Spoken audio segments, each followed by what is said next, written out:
welcome to the Writing Corner. My name is LD Valencia. Today we're going to talk about, do you have what it takes to be an indie author? There are going to be a lot of people that you will come across. Once you change your username to something author, you will undoubtedly get messages and emails and all kinds of scammy phone calls of people trying to sell you something, a course, a type of platform, a system to become an indie author, to be best-selling author, things like that. But what I want to kind of dive into and talk about today is, do you have what it takes? I want to talk about all of the things that go into being an indie author and kind of really beg the question, do you have what it takes? Are you willing to do the work? Because yes, there are 1 in a million indie authors that hit viral success pretty quick and are very, very successful right out the gate. But for a lot of indie authors, it takes something like 20 books before they start making an income that is actually noticeable and, a viable actual daily wage that they can live off of. So let's kind of dive into what are some of the things that you have to do in order to become an indie author. What are some of the chores, the things that you have to do in this business. So right now I'm working on getting the second book, second series I should say, kind of up and running. I have 10 books in my superhero series, my Gifted World series, but right now I'm working on a new series that's called the Paladin's Prayer series. It's multiple books in a kind of fantasy series that involves paladins and dragons and a queendom that is regularly attacked by these dragons. So let's kind of talk about what are some of the things that you kind of need to do when you're launching a book, whether it be your first or your 13th, right? So one of the things you have to manage is creating a newsletter. There are a lot of different platforms, there's a lot of different systems that you can use to create a web presence and a newsletter to let people know what's going on. You also have to produce content for said newsletter. You have to get those things out on at least something like a monthly basis. So that's one of the things I'm doing. I created a novella, which is a reader magnet. A reader magnet is something that you usually have on a newsletter or somewhere people can get to it for free and kind of taste what you're putting out there, get a little idea of whether they like your writing style and such, right? So you have to kind of write something and kind of give it away. So again, not very fun, but something that authors have to do. Another big thing is actually writing the book. Obviously, that kind of goes without saying. You have to create the book, you have to produce it and get it created. On top of that comes a lot of clerical work, I guess you could say, the emailing back and forth between cover artists, different editors, possibly beta readers, if you're going to send your book out to a system like Story Origin or Beta Book, where people are going to be able to read it for your feedback. They'll give you some feedback on what they like, what they disliked, what worked, what didn't work, right? So that's another aspect of being an author that they don't really tell you about when you're getting into it, right? So creating a newsletter, writing the book, writing some possible sample chapters or a novella, like in my case, and then all the clerical stuff on top of it, right?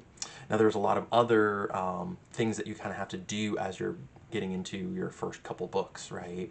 That'll be things like getting copyright. So you have to figure that out, go through the process of that. Also social media, another one that no one really loves, but you kind of have to do it in this game.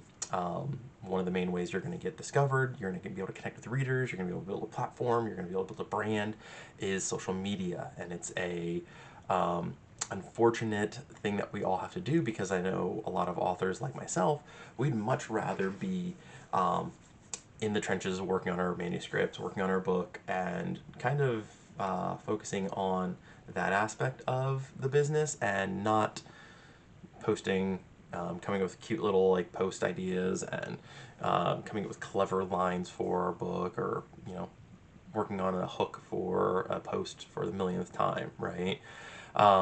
But unfortunately right now it's one of the main ways authors kind of get discovered, meet new readers, build their community, right?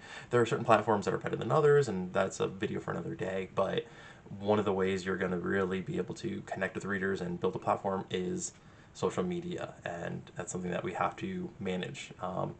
And with that comes posting pretty consistently, daily, if not a couple times a day, depending on the platform you're working on and depending on the engagement you're getting. Sometimes posting multiple times a day is something you're going to have to do, unfortunately. So it's just another one of those things that we kind of have to do to become an author and be an indie author and be successful, right? Like I said, there are some that post and it goes viral and they get overnight success, but for a lot of us, it's going to take kind of that long haul, that grind of doing it a lot and, you know, getting a follower here, follower there, connecting with this reader, reaching out to this other author, you know, things like that. I think there are a lot of other things that are like less typical, but they still are things that you probably want to do. Things like newsletter swaps. There's apps like Story Origin where you can promote somebody else's author works and they'll do the same for you. So it's a way of reaching new people. And so you kind of like swap, say like, here's my post, share this on your newsletter and I'll do the same for you. So newsletter swaps are another one. Running ads. So possibly learning an ad course, right? I know I've taken a couple freebie ones and I paid for a couple ones to learn ads on Amazon, Facebook. You know, there's a lot of different platforms that will run ads for you that you can pay them money and they can do that with, you know, varying degrees of success, right? So those are kind of the other things that you probably should be doing, although they aren't always going to be everyday things, but they do go on the list of things you probably want to learn how to do and handle and take care of and, you know, all those different things. So like I said, the list is quite expansive. As of right now, I'm kind of in the throes of doing all this thing and kind of realizing like there are a lot of things that go into being an author. There are a lot of things, and so it makes me wonder, you know, like someone that's just getting into this, you know, I don't want to necessarily scare you away, but I kind of want to maybe give you some awareness that these are some of the things you're going to have to handle, some of the things you're going to have to kind of dig in and understand and do as you're becoming an author and kind of getting into the indie author space. It's a lot. It's a lot of work, but in the end, I do believe it is worth the work.